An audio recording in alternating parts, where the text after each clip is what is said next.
Electric current. तो हम लोग डिस्कस करेंगे इलेक्ट्रिक करंट। तो अगर हम इलेक्ट्रिक करंट की बात करें तो basically what is electric current? Electric current is motion of charge. जब चार्ज हमारा मोशन में होता है उसको हम इलेक्ट्रिक करंट बोलते हैं। ठीक है। अब हम लोगों ने जैसे अभी बात करी, कंडक्टर के केस में कौन सा चार्ज मोशन में होता है? वो होता है हमारा फ्री इलेक्ट्रॉन्स। ठीक है। तो किसी भी कंडक्टर की, हाँ, किसी भी कंडक्टर की अगर हम बात करें तो उसमें जब फ्री इलेक्ट्रॉन्स किसी पर्टिकुलर डायरेक्शन में मोशन करते हैं या ड्रिफ्ट करते हैं तो वो किसको प्रोड्यूस करते हैं? इलेक्ट्रिक करंट को प्रोड्यूस कर लेते हैं। अब देखो तुम्हारे सामने एक छोटा सा इलेक्ट्रिकल सर्किट तुम्हें नजर आ रहा होगा। इस इलेक्ट्रिकल सर्किट में कितने कंपोनेंट है हमारे पास? कितने दिखाए गए हैं इसमें कंपोनेंट? एक है हमारे पास बैटरी और सेल। क्या रिप्रेजेंट किया गया है? एक cell, switch, bulb, wire.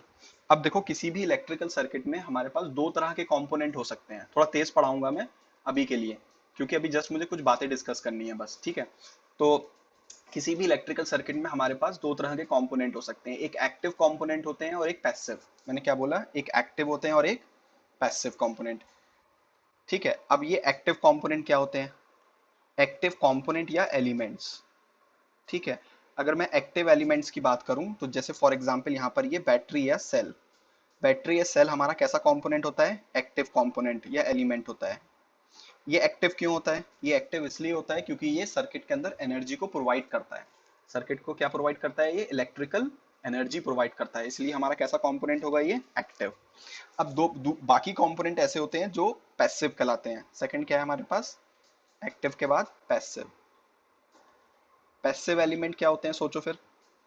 Passive element वो होते हैं जो एनर्जी को कंज्यूम करते हैं या स्टोर करते हैं। पैसिव पैसिव पैसिव वो होते हैं जो इलेक्ट्रिकल एनर्जी या एनर्जी को कंज्यूम करेंगे और स्टोर करेंगे। तो ऐसे कंपोनेंट हमारे क्या हो गए ये? अभी थोड़ा सा अनम्यूट करके म्यूट। सबको नहीं आ रही क्लास या एक दो कोई प्रॉब्लम हो रही है? आ रही है?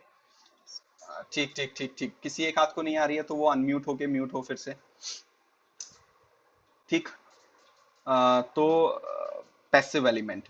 तो इसमें अगर देखो यहाँ पे इलेक्ट्रिकल बल्ब, ये इलेक्ट्रिक बल्ब एनर्जी को स्टोर कर रहा है या हीट की फॉर्म में और लाइट एनर्जी की फॉर्म में कंज्यूम कर रहा है? ये कंज्यूम कर रहा है। तो ये बेसिकली यहाँ पर कैसा होगा हमारा? It will be a passive component.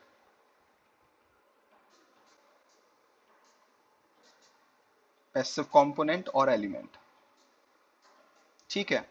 तो हमें ध्यान रखना है। अब हमें हमारे कोर्स में कितने तरह के पैसिव कंपोनेंट्स पढ़ने हैं? हमें तीन तरह के पैसिव कंपोनेंट पढ़ने हैं। नंबर वन, इस बल्ब की जगह मैं क्या बना सकता हूँ?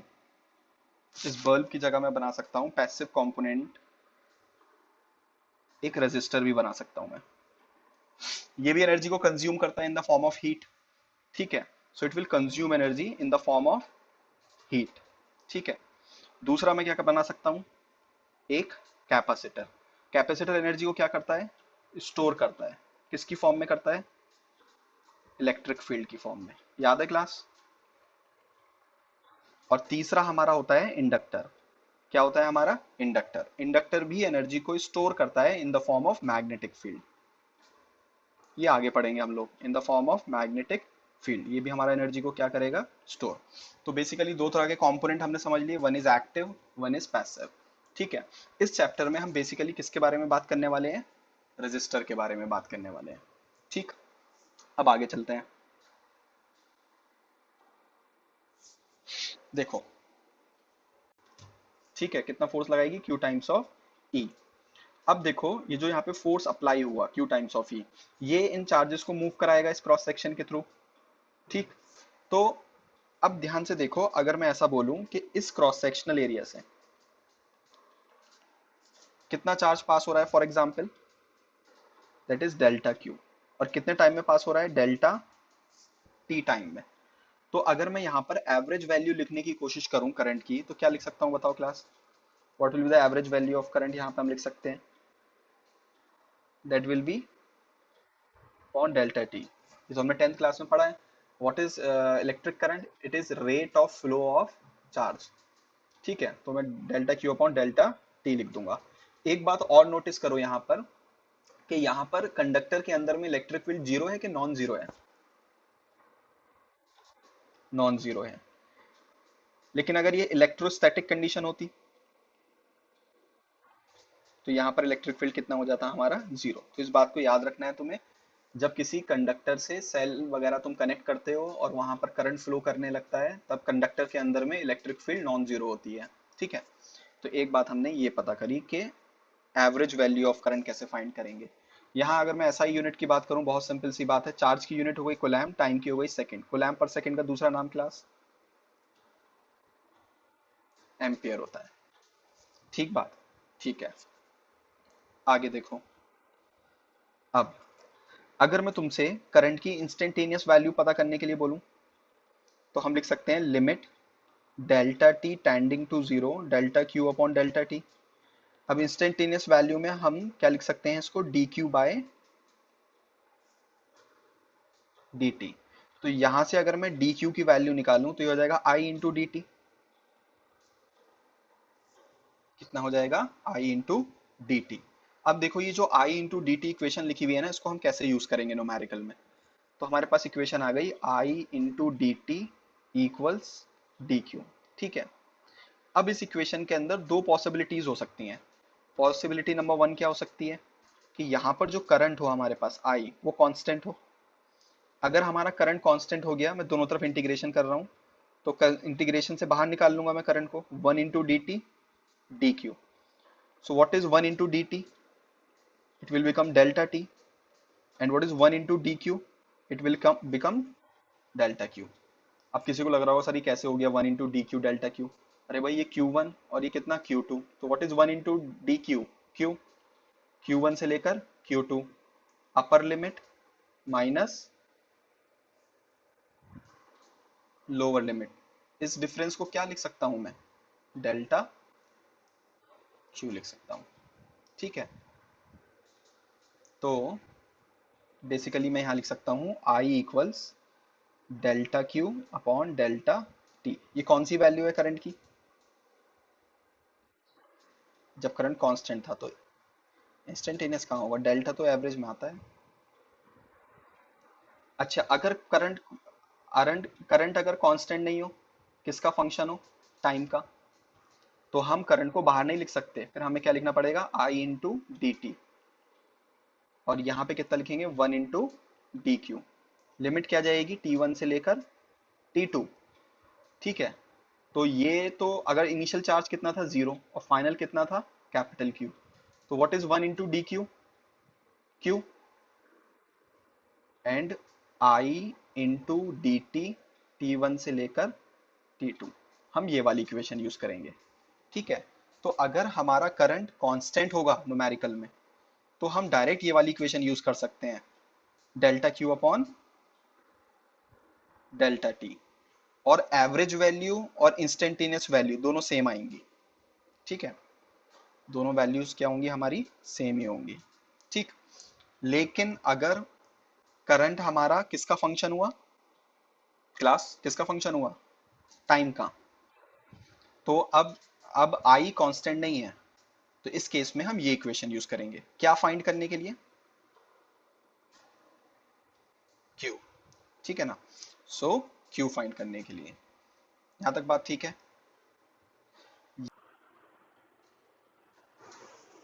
ओके क्लास, तो चलो हम मान लेते हैं कंडक्टर गिवन है इसमें, और हाइपोथेटिकली इसमें हमारा कौन सा चार्ज गिवन है, पॉजिटिव चार्ज है। ठीक है, अब इस पॉजिटिव चार्ज को ध्यान से देखो। इस पॉजिटिव चार्ज पर अगर मैं इस एंड को, इस वाले एंड को पॉजिटिव से कनेक्ट कर दूं, तो ये वी पॉजिटिव हो जाएगा। इस वाले एंड को अगर हम नेगेटिव से कनेक्ट कर दें, it will be v negative, और एक इलेक्ट्रिक फील्ड जनरेट होगी फ्रॉम पॉजिटिव टू नेगेटिव। ठीक है, तो इस पॉजिटिव चार्ज पर in the direction of field लगेगा, दैट इज क्यू ई। ठीक है, सो इसकी वजह से इस पर्टिकुलर क्रॉस सेक्शन को अगर हम फोकस करें, so these charges will move from left to right. Can you see? These charges, this positive charge will move from left to right. Motion of positive charge. Okay. So what will be direction of electric current? So direction of electric current will be same as that of motion of positive charge. ठीक है, तो अगर charge का motion positive का right side है, तो electric current का motion भी किधर होगा, राइट साइड होगा। ठीक है, लेकिन अगर हम कंडक्टर की बात करें, कंडक्टर के केस में क्या होता है, हमारे पास large number of free electrons होते हैं, और कंडक्टर के केस में नेगेटिव चार्ज मूव करता है. सो अगर हम वहां पर करंट की डायरेक्शन को मार्क करें, so direction of current will be opposite to the direction of motion of electron, opposite to the direction of motion of electron. Okay, so for example मान लो एक इलेक्ट्रॉन मूव कर रहा है towards left या west side. ठीक है, so what will be direction of current? It will be towards east. मतलब the direction of current will be opposite to the motion of electrons. Okay, sorry vector नहीं है. Although electric current के पास क्या होती है, direction होती है, उसके बाद भी हमारा वो वेक्टर नहीं है. क्यों नहीं है वो वेक्टर? क्योंकि वो वेक्टर लॉस को फॉलो नहीं करता. इसी वजह से हम लोग इलेक्ट्रिक करंट को स्केलर मान के चलेंगे. ठीक है, तो यहाँ पर कोई वेक्टर लॉ अप्लाई नहीं करेगा. ठीक है, अब देखो ऐसे ही ये इलेक्ट्रॉन और कितने प्रोटॉन पास कर रहे हैं, 40 प्रोटॉन्स. और कितने टाइम में हो रहा है ये सब? 10 सेकेंड्स में. ठीक है, yes.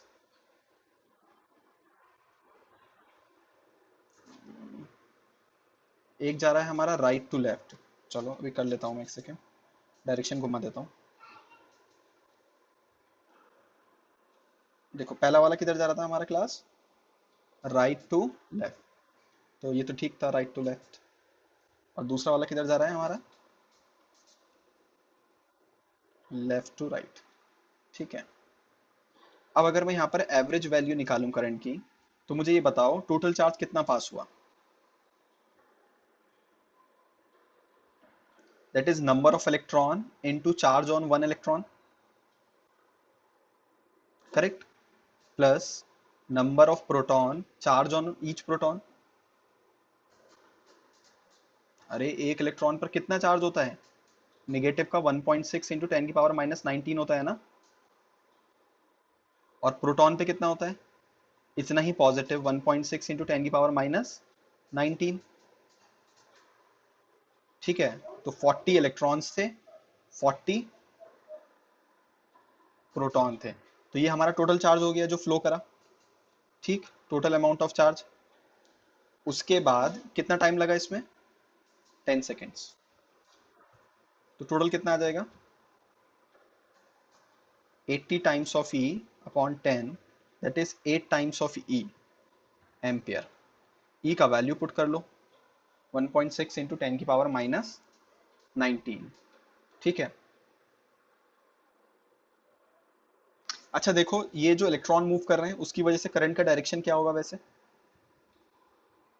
Electrons are moving this side ना, राइट. हाँ, तो इसकी वजह से इलेक्ट्रिक करंट इस तरफ होगा, और नीचे प्रोटॉन की वजह से सेम डायरेक्शन, सेम डायरेक्शन. सो दोनों की वजह से करंट की डायरेक्शन देखो ऐसी होगी. ठीक है, so this is our answer, that is 8E. Who is saying variable? A wire carries a current of 2 ampere. This is constant current or variable current? Constant current. What is the charge that has flown through its cross section in 1 second? बहुत simple है, charge find करना है तुम लोगों को. And how many electrons it correspond to, कितने number of electron pass करे और कितना चार्ज पास करा, ये बताना है. ठीक है, मतलब वायर का मान लो ये कोई भी क्रॉस सेक्शनल एरिया है, वो पूछ रहा है कि सबसे पहले तो ये बताओ कि इससे चार्ज कितना पास हुआ. What is I given? 2 ampere. And what is time given? 1 second. So what is our I?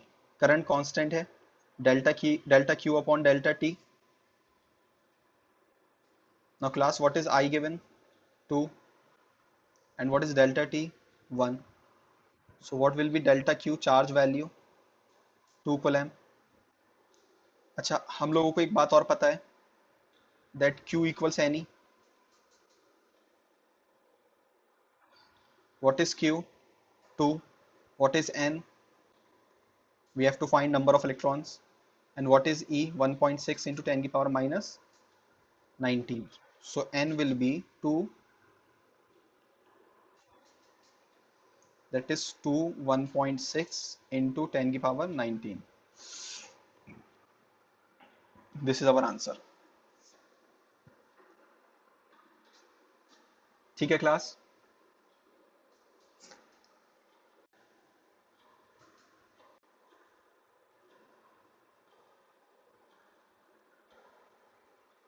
0 से 4, 3 × dt plus 2 t × dt, 0 to 4, correct. So q equals 3 constant है, बाहर आ गया। What is 1 × dt class?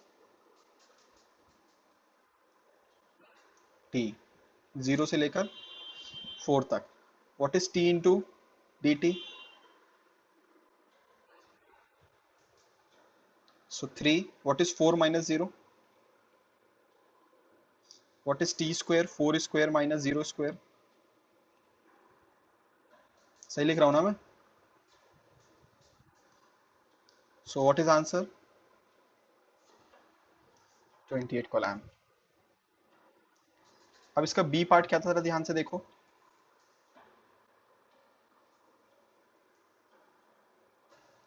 इसके B part में बोल रहा है what constant current. अब वो वेरिएबल करंट नहीं पूछ रहा तुमसे, क्या पूछ रहा है? क्या क्या वो ये वाला करंट पूछ रहा है? ध्यान से देखो, ये वाला फॉर्मूले में देखो। What constant current will transport the same charge, will transport the same charge 28 coulomb in the same time interval, in the same time interval। मुझे लगता है बहुत आसानी से हो जाएगा, बताओ कितना होगा। तो हम लोग, तुम लोगों ने कौन सी इक्वेशन यूज करी? आई इक्वल्स, हाँ, delta Q. Very good. I कितना था? आई तो निकालना है। What is delta Q? 28। And what is time? 4, 7 ampere. So I equals 7 ampere. इसमें कोई प्रॉब्लम तो नहीं है क्लास कहीं पर भी? Numerical, in next numerical, the current is constant or variable? Current passing through a wire decreases from 10 ampere to 10 ampere to 0। Current 10, current, हाँ very good. Current 10 ampere से कितना हो गया, कितने टाइम में हुआ? ये तो करंट टाइम के साथ चेंज हो रहा है। So this is a constant current और वेरिएबल करंट? Variable current. अगर मैं तुमसे पूछूं इसका, इसको ग्राफ में ड्रॉ कर सकते हो? देखो ऐसे, देखो ये हमारे पास टाइम, एंड दिस इज हमारे पास आई, एम्पियर करंट। अगर मैं देखो ऐसे बना लूं, ध्यान से देखो, ये पहले कितना था करंट? 10 एम्पियर। बाद में कितना हो गया, और कितने टाइम में हुआ ये? देखो, ये ग्राफ मैंने ड्रॉ कर लिया। ठीक है। अब मैं तुम्हें कॉन्सेप्ट सिखाता हूँ पहले, इस न्यूमेरिकल को करने से पहले। वो देखो, मान लो मेरे पास ऐसे ग्राफ दे रखा हो मुझे, ठीक है, ये हमारे पास करंट हो और ये हमारे पास टाइम हो, ठीक है। और इसके अंडर में अगर तुम एरिया फाइंड कर लो, इस ग्राफ के अंडर में क्या फाइंड कर लो? एरिया। क्लास, मैंने कल यूट्यूब पर एक इंटीग्रेशन पर वीडियो अपलोड किया है, अगर किसी को इंटीग्रेशन में प्रॉब्लम होती हो ना, तो उसको एक बार देख लेना। अगर मुझे ये एरिया फाइंड करना है क्लास, ये लेंथ कितनी होगी क्लास? देखो ये वाली लेंथ,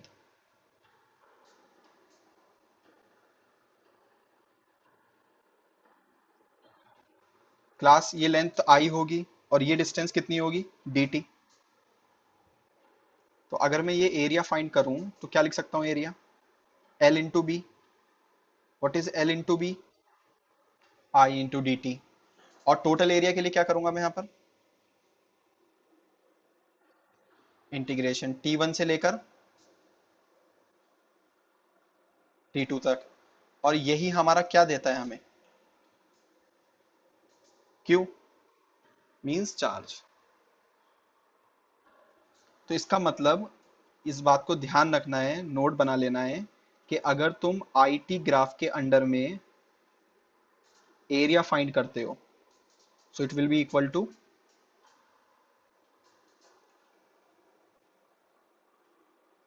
किसके बराबर होगा क्लास? चार्ज के बराबर होगा। ठीक है, यहाँ तक बात समझ में आ रही है? अब देखो, तो अगर मैं ये वाला एरिया फाइंड कर लूं, ये वाला एरिया, क्लास आवाज आ रही है? अगर मैं ये वाला एरिया फाइंड कर लूं, तो बेसिकली मुझे क्या मिल जाएगा?